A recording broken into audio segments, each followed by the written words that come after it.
De material sensible de Neil Gaiman, una historia de aventuras.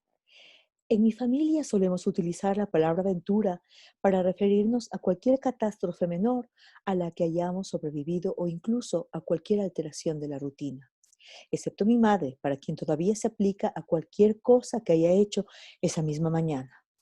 Mi madre calificaría de superaventura meterse en la zona equivocada del aparcamiento del supermercado y, mientras busca el coche, entablar una conversación con alguien cuya hermana resulta que conoció en los años 70. Ahora se está haciendo mayor, ya no sale de casa como antes. Todo cambió cuando murió mi padre. La última vez que fue a visitarla estuvimos poniendo orden en algunas de sus cosas. Me dio una funda de piel negra que en otro tiempo había protegido el objetivo de alguna cámara, ahora llena de gemelos desustrados, y me animó a quedarme con todos los jerseys y chaquetas de punto de mi padre que quisiera, como recuerdo. Yo quería a mi padre, pero no me imaginaba poniéndome uno de sus jerseys. Siempre fue mucho más corpulento que yo. Ninguna de sus prendas me iría bien. Y entonces dije, ¿qué es eso? Ah, respondió mi madre, es algo que tu padre trajo de Alemania cuando estuvo en el ejército. Estaba esculpido en una piedra roja y moteada y era del tamaño de mi pulgar. Era una persona, un héroe o quizá un dios con una expresión de dolor en un rostro cincelado con aspereza. No parece muy alemán, dije. No lo era, cariño. Creo que es de, bueno, hoy en día se llama Kazajistán. No sé cómo se llamaba por aquel entonces. ¿Y qué hacía papá en Kazajistán cuando estaba en el ejército? Eso debió ser de alrededor de 1950.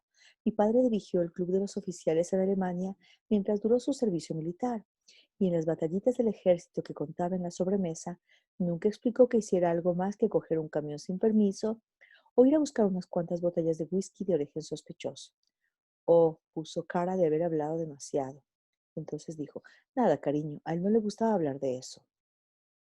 Me guardé la estatuilla con los gemelos y el montoncito de fotografías onduladas en blanco y negro que había decidido llevarme a casa para escanear.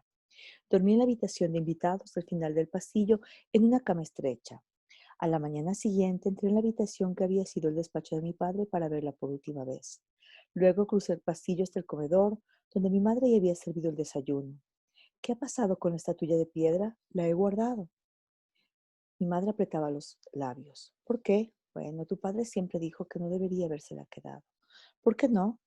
Me sirvió el té con la misma tetera de porcelana con la que lo había hecho toda la vida, porque estaban buscándola. Al final el barco de esas personas voló por los aires, en el valle, por culpa de esas cosas con alas que se metieron en las hélices. Cosas con alas. Mi madre reflexionó un momento. Pterodáctilos, cariño, con P. Eso es lo que decía tu padre que eran. Por supuesto, también decía que los tripulantes de la aeronave se merecían todo lo que les ocurriera, después de lo que les habían hecho los aztecas en 1942. Mamá, los aztecos desaparecieron hace muchos años, mucho antes de 1942. Claro, cariño, los de América sí, pero los del Valle no.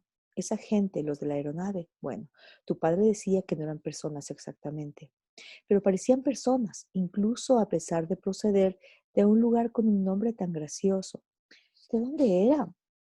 Reflexionó un momento, entonces dijo, deberías tomarte el té, cariño. Sí, no, espera, ¿y qué eran esas personas? Y los pterodáctilos se extinguieron hace 50 millones de años.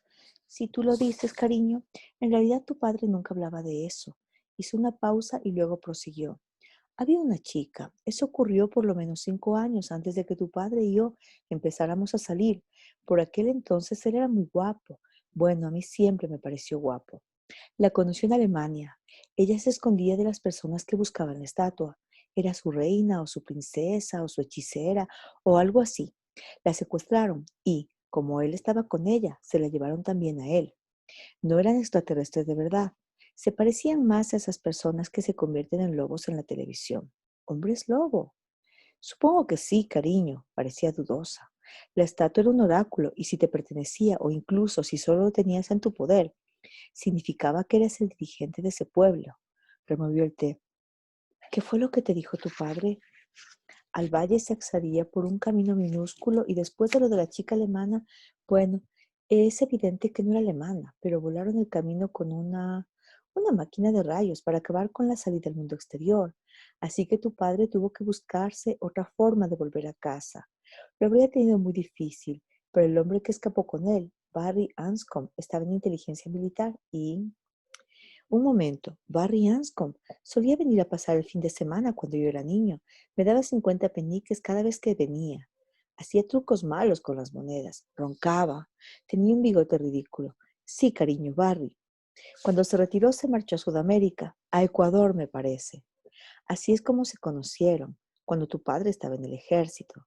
Mi padre me dijo una vez que a mi madre nunca le había caído bien Barry Anscombe, que era el amigo de mi padre, y me sirvió otra taza de té. Fue hace mucho tiempo, cariño. Tu padre me explicó toda la historia una vez, pero no me la contó enseguida. Me la explicó cuando ya nos habíamos casado. Me dijo que debía saberlo. Estábamos de luna de miel. Fuimos a un pueblecito de pescadores en España. Hoy en día es una ciudad grande y muy turística, pero por aquel entonces nadie había oído hablar de ese sitio. ¿Cómo se llamaba? Sí, Torremolinos. ¿Puedo volver a ver la estatuilla? No, cariño. ¿No la habías guardado? La he tirado, dijo mi madre con frialdad.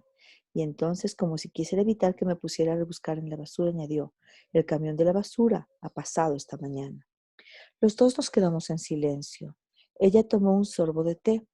No te vas a creer con quién me encontré la semana pasada.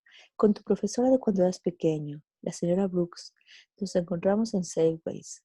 Fuimos a tomar un café a la librería porque yo esperaba convencerla para que se uniera al comité de carnaval del pueblo, pero estaba cerrado. Tuvimos que ir al Old Tea Shop. Fue toda una aventura.